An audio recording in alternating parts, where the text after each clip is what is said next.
Hello, Barendipitous here, and today I'm going to react to Chapter 4, The Witness, in the Brawlhalla Battle Pass Season 11 web novel on brawlhalla.com/battle pass. So, here we go. We just met Chell, and the ritual thing that Loki triggered seems to be taking effect. So let's see what's going on. Chapter 4, The Witness. It was as quiet as an evening of fresh snowfall. A momentary peace, if colored only by a low ringing. Loki shook his head, clearing the ringing from his ears, but as the ringing faded, a horrific caterwauling replaced it.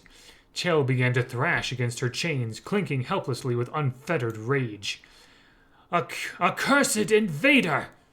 I know not what your ploys may be, but you will not live to regret your trickery. You will pay. I will rend you limb from limb. Oh, quiet. Oh, this is a fantastic dynamic. A thick, heavy smoke lingered in the air. A squelching noise shuddered in the ground beneath them. The ritual's light began to fade. A bony limb emerged from the ground, dripping with an oily black tar. Chell's cries turned into gasps of horror. A cloaked figure clawed out of the muck, pushing its skeletal torso, then legs out of the mire. The figure stood tall, leaning back, as if stretching. All was quiet, save the sound of crackling bones and a ghastly groan. The tattered robes draped over its shoulders swept along the ground as it leaned forward. Loki narrowed his eyes. In the wake of the explosion, his vision had not yet adjusted, but his eyes did not betray him. Standing before him was a skeleton. Every bit of flesh was stripped from its body. Even a slight movement produced a terrible scraping of bone against the hard stones. A deathly, gravelly rattle emanated from the skeleton's jaws as it moved to speak. And this is the reveal for Ascendant Azoth. Now, before I say Azoth's voice, I do have a what I think to be a good and serious voice for Azoth, but I do have a little bit of a voice headcanon here. I like to imagine at least normal Azoth, like obviously there's the kind of like, I am Azoth or something, but there's also, imagine Skeletor's voice. I am Azoth. I like to imagine, I'm not going to do it here, but I just like to imagine this little headcanon here where if Azoth hasn't spoken for a while, then he starts talking like, what do you want here? Sorry about that. What do you want here? What are you doing in my house? And basically, he like coughs dust from his throat, jaws, whatever, to kind of like, and then his normal voice is the Skeletor, and then like the sort of gravelly, like dust choked voice is the serious, like scary, like Lich Lord voice or something like that. Anyway, that's just a fun little thing. I'm not gonna do that for this web novel, but thought I'd point that out. Here we go. I am the shadow of King Azoth the Great, invoked once more. This isn't Illyria. This is... Wait, who are you people? You aren't... I've seen you before, but perhaps you have not met me. I'm sure we can catch up together on the way out. Come, we haven't got time to waste. Let's go. Loki snapped his fingers. The fabric of space contorted into a rippling portal. It tore open, exposing a boundless space that seemed to recede impossibly far into the distance. Chell struggled against Loki's chains, fuming. What do you think you're doing? Running? You aren't going anywhere before I sink my claws into you. Watch me. Loki waited expectantly. He beckoned for Azoth to move. Well, I haven't got all day. Come along. Don't move a bone! Azoth stood still as a statue, only moving to sigh with profound exhaustion that seemed to bear upon his heavy form. I fear that we are at an impasse. I don't think this is how blood contracts are supposed to work. I don't think you know how any of this works, actually. Oh, that's kind of freaky. By the terms of the contract you both forged when you summoned me, I am at the behest of both of your orders. Oh, yeah, because their blood mixed. Ah, interesting. Now, how in the blazes did you summon me this way without all 7 of the requisite soul stones? Both of us? Wait, 7? There's 6 more stones? I'll personally have to conduct Jones's performance review for this quarter. Kill him. How about we don't kill me? I have been back for all of 2 minutes. Oh, he's upset. He's got yeah. I have been back for all of 2 minutes, and already I am eager to cast away my mortal flesh and shuffle off this mortal coil once more. Don't be so dramatic. You haven't even got any flesh to cast off. Since we're getting nowhere, I'll play along. I am Loki, luminary officer of a prestigious research organization in a different plane. That is true. A researcher? How did you cast this ritual? Such high-level magic is vanishingly rare. I don't think either of you clowns are the ones who prepared the spell. I've only seen this iteration of the spell from my own Illyrian council and one other. But given the last time I was invoked, that particular mage is long dead, and this clearly isn't Illyria. Interesting. What is he referring to? I think he might be referring to, theorizing here, I might be referring to Fate, perhaps, because Fate's lore mentions, like, meeting with, like, Death Speaker Azoth, and maybe, like, a different mage had summoned him or something. There's also the Laura Croft crossover that shows Azoth, like one of his soul stones is like a cat stone, which you can actually see in one of the emotes where, like, you know, something's replaced with a cat stone. That's one of Azoth's soul stones. So yeah, look back at the Laura Croft crossover trailer, and you'll see it. And even like the mural in the back refers to Azoth, which is really cool. Anyway, that's probably what he's talking about. That's my guess. Anyway.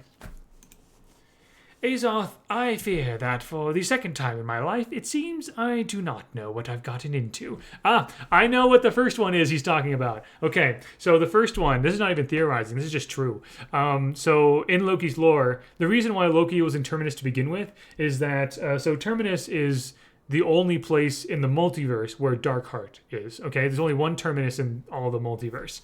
And so basically, it just said the gods. Could be just the Norse gods or just gods in general.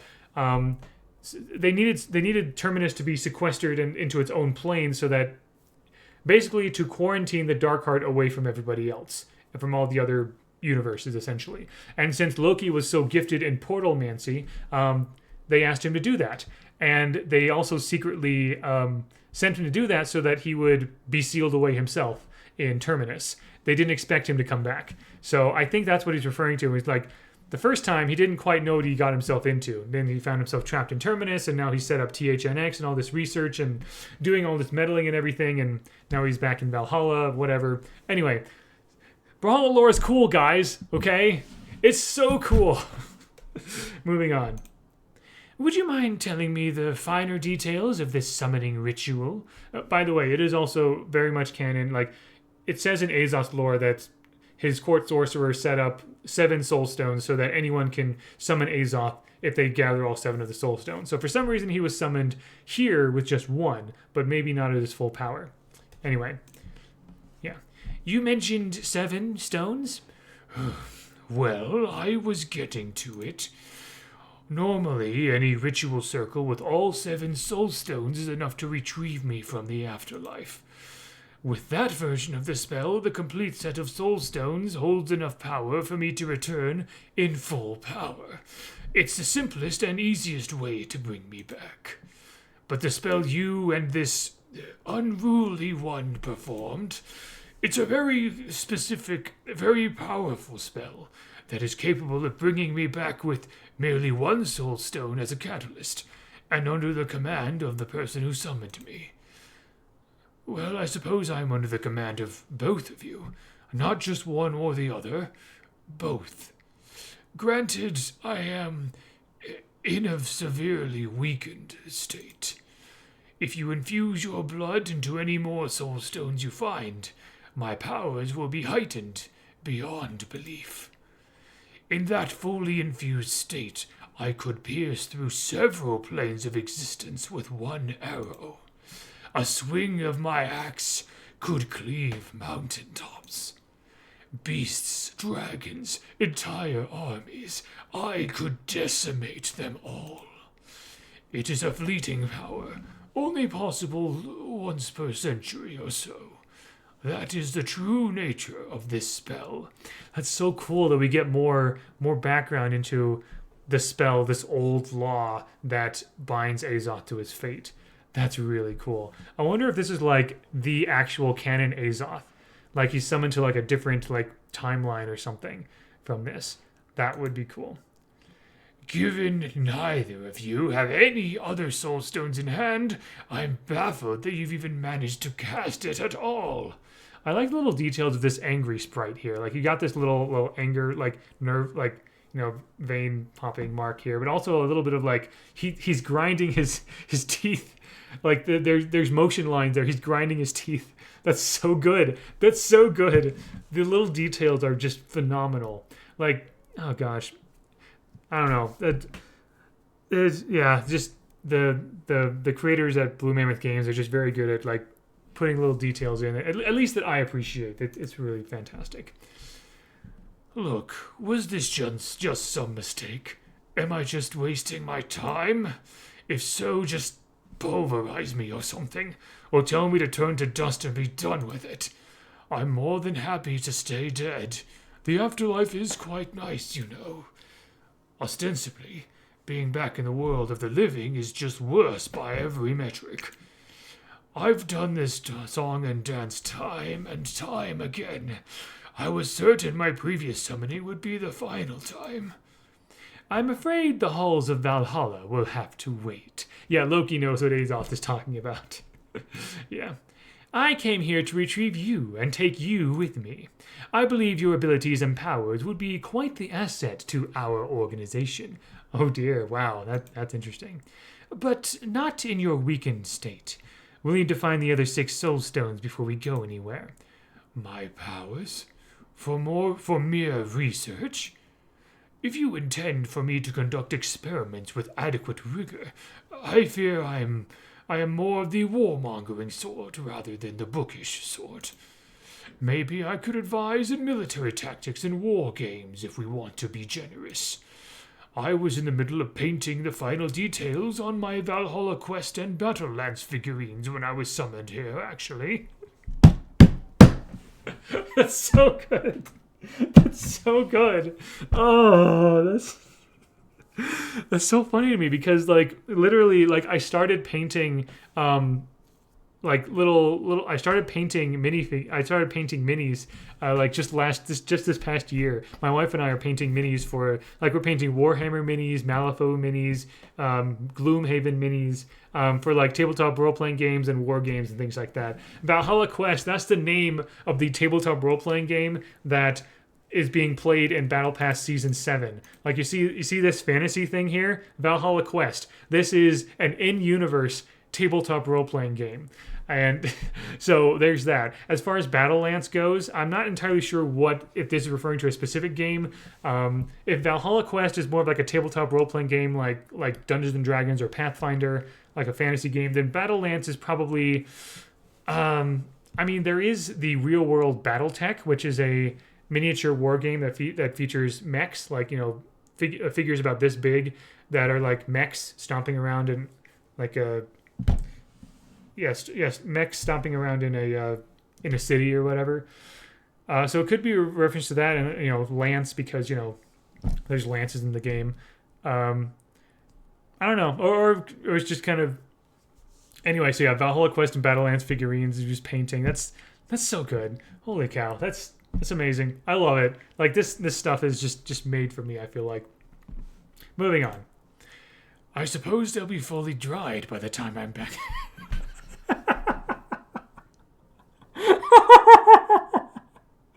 sorry. I'm sorry. Okay. Uh, this, I'm laughing because I know what this is like. I know what this feels like.